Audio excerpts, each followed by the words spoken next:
timeline because the electors meet on December 14th, right? So talk to me now. Explain to the audience what happens between now and then.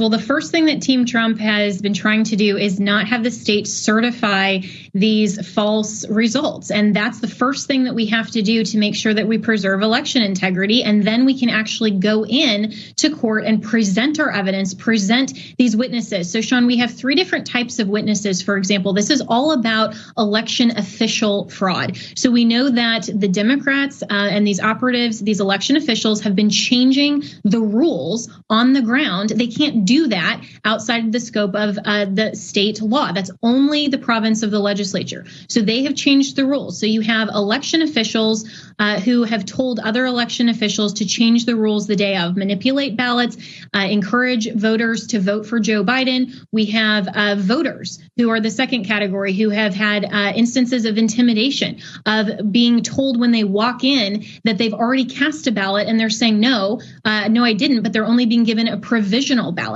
Then you also have these observers, these watchers that have said that they're not able to meaningfully observe the ballot being counted. So we have all of this direct evidence that there is election integrity issues, there is fraud, and these are illegal ballots that are being counted because they're not being done according to the law. We have not had an opportunity to put on that evidence, make our case, and so all we're trying to do is say, don't certify these false results because illegal ballots are in the mix. That's something every American should care about. We are in a very tight time lane. We have constitutionally imposed deadlines, but we believe that if we get the opportunity in Nevada, in Michigan, in Pennsylvania, then a recount in Wisconsin, we're contemplating one in Georgia. With all of those states combined, we know that this election was stolen from President Trump, and we can prove that.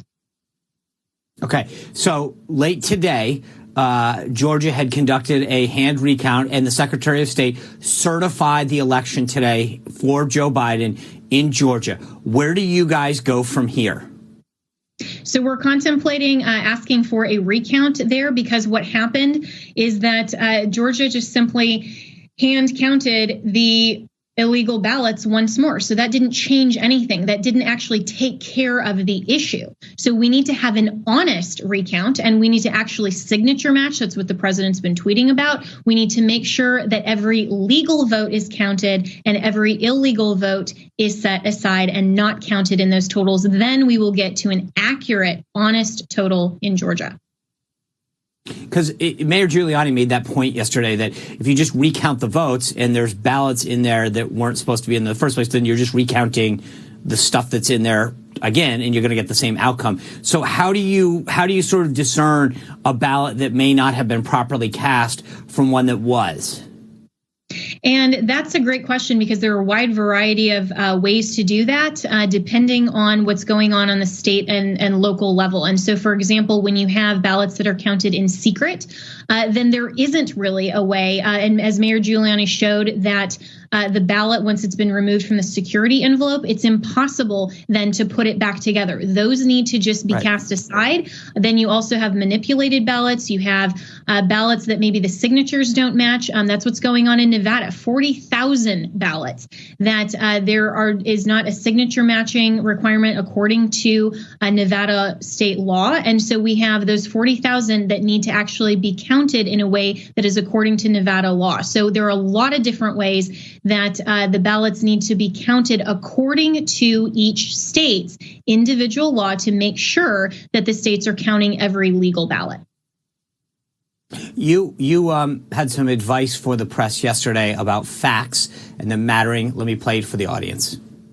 The facts matter. The truth matters. And if you are fair reporters, you will cover that fairly and appropriately, and you will allow coverage of our media team here and our legal team.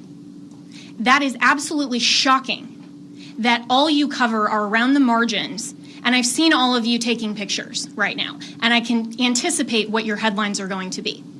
If you are not willing to talk about the evidence that has been presented, then that is absolutely unacceptable for journalistic standards. Well, Jenna, you must start giving me lottery numbers now because you were right. I want to show the audience some of the headlines that popped out today. You were spot on. They didn't really do this. But, it was funny. Not only those were the ones that were there and covered it, but I want to show you what CNN actually had to say, because they didn't actually even cover it, even though they wrote one of those headlines. Let me play you for what one of the hosts there said. It has been a bad week for the Trump legal team that actually right now is holding a press conference that is so bananas we can't even bring it to you because it's just so full of BS. The Trump legal team mission is a mission impossible. And that's even before you consider the collective lawyering abilities of this crack team that Trump has assembled: Rudy Giuliani, Jenna Ellis, Joseph DeGenova, Victoria Tonsing, and Sidney Powell. Jenna, I don't mean to jam you. We don't have a ton of time left, but just tell me you predicted it. So what do you have to say about what they did based on what you told them that they would probably do?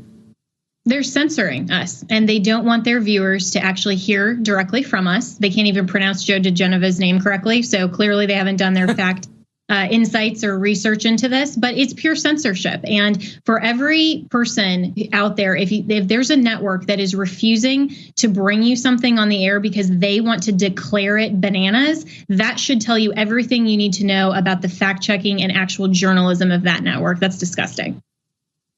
Yeah, NewsMax carried it live. Jenna Ellis, thank you for coming on and breaking this down in almost a small little episode of Law and Order, so it can be kind of done. But I appreciate you breaking this down, and we look forward to having you back and getting an update. Sounds good. Thanks, Sean. All righty. Still to come, we've got 2 newly elected members of Congress, part of that diverse class that we keep talking about. And, oh, by the way, if you're new, every Friday we have a company quiz. This week, you get to play along. Stick with us.